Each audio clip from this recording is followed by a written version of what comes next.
युद्ध के हालात के बीच में ईरान और इजरायल से भारतीयों की वापसी का सिलसिला जारी है। आज विशेष विमान से तेल अवीव से 165 भारतीय वापस लौटे हैं। अब तक ऑपरेशन सिंधु के तहत 2295 भारतीय वापस लौट चुके हैं। ईरान से भी ये वापसी हो रही है और इजरायल से भी ये वापसी हो रही है और अब तेल अवीव से ये भारतीय वापस लौटे हैं। 165 भारतीय नागरिक वापस लौटे। तेल अवीव पर भी ताबड़तोड़ हमले ईरान की तरफ से हुए थे, वहां पर भी बड़ा डैमेज हुआ था, लेकिन अब चूंकि सीज फायर पर ये लोग आ गए हैं, दोनों ही देश आ गए हैं।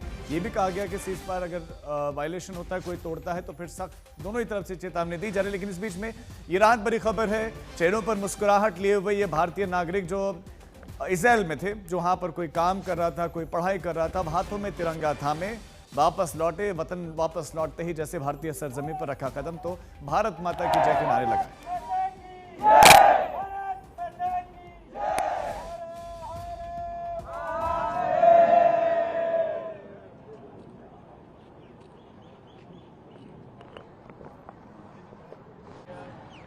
तो ये तस्वीरें हैं, हाथों में तिरंगा लिए लौटे ये तमाम भारतीय तेल अवीव से लौटे। 165 की संख्या है। इस तस्वीर में आप देखेंगे, इसमें आपको छोटे छोटे बच्चे भी दिखाई देंगे, तो इसमें वयस्क भी दिखाई देंगे, युवा इसमें ज़्यादा आपको दिखाई देंगे, क्योंकि कई रोजगार के सिलसिले में तो कई वहाँ पर पढ़ने के लिए बड़ी संख्या में भारतीय जाते हैं और वहाँ पर बड़ी आबादी है भारतीय जो काम भी करती है, जो पढ़ने के लिए भी जाती है। और जो टकराव चल रहा था, चाहे पहले इजरायल और हमास के बीच में गजा में चल रहा था, और उसके बाद सब इस टकराव के बाद से जब मुश्किल में फंसी जिंदगी, तो एक बार फिर से ये ऑपरेशन सिंधु चलाया गया, जिसके तहत भारतीयों को वापस अपने देश में वापस लाने का सिलसिला शुरू हुआ।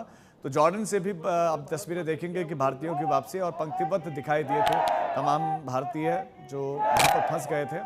और वॉर से जुड़ी हुई बड़ी जानकारी आपको देते हैं। अमित भारद्वाज भी हमारे संवाददाता हमारे साथ जुड़ गए। अमित, ये बड़ी अच्छी तस्वीर, जिसमें युवा बड़ी संख्या में दिखाई दे रहे हैं, 165 लौटे हैं। क्या कोई आंकड़ा कि अभी और कितने वहां पर फंसे हुए, चाहे ईरान में हो, मिडिल ईस्ट में हो या फिर इजरायल में?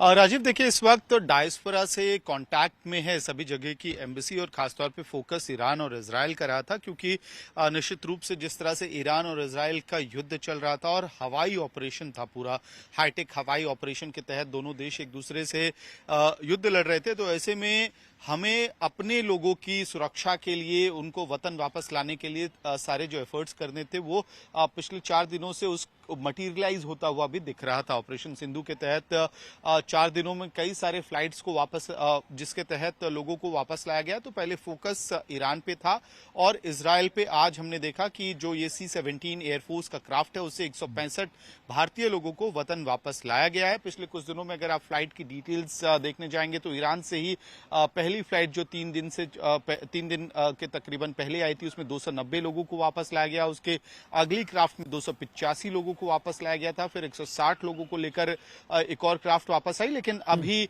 इस वक्त ये इजरायल से आने वाली क्राफ्ट के विजुअल्स हम अपने दर्शकों के सामने रख रहे हैं, जिसमें C-17 एयरफोर्स का जो क्राफ्ट, वो तो बड़ी अच्छी तस्वीर हमें दिखाई दी, लेकिन साथ साथ में उड़ानों पर असर, इस तनाव के चलते उड़ानों पर असर पड़ा है। तो ये टेम्पररी है, कितने समय तक के लिए है?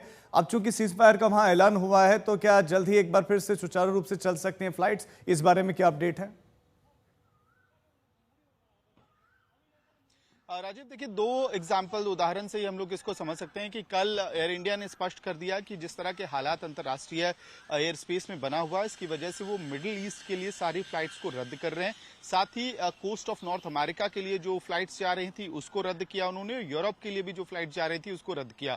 कई सारी फ्लाइट्स जो नॉर्थ अमेरिका से इंडिया के लिए वापस आ रही थी एयर इंडिया के लिए, उसको डाइवर्ट कर दिया गया था, back to place of origin ले जाया गया था, यानी कि जहां से उड़ाने टेक ऑफ कर रहे थे उन एयरपोर्ट्स पे वापस ले जाया गया था। इंडिगो ने भी दोहा, कतर, दुबई, इन तमाम डेस्टिनेशंस के लिए इन फ्लाइट्स को कैंसिल किया था। लेकिन इंडिगो की तरफ से ये स्पष्टीकरण आया है कि जैसे अब हालात बदल रहे हैं, खासतौर पे सीज फायर होने के बाद, वो लोग पूरी स्थिति को मॉनिटर कर रहे हैं और धीरे धीरे करके इन फ्लाइट्स को दोबारा से रीइंस्टेट किया जाएगा, यानी कि चालू किया जाएगा। राजीव, बहुत शुक्रिया अमित आपका इस तमाम जानकारी के लिए।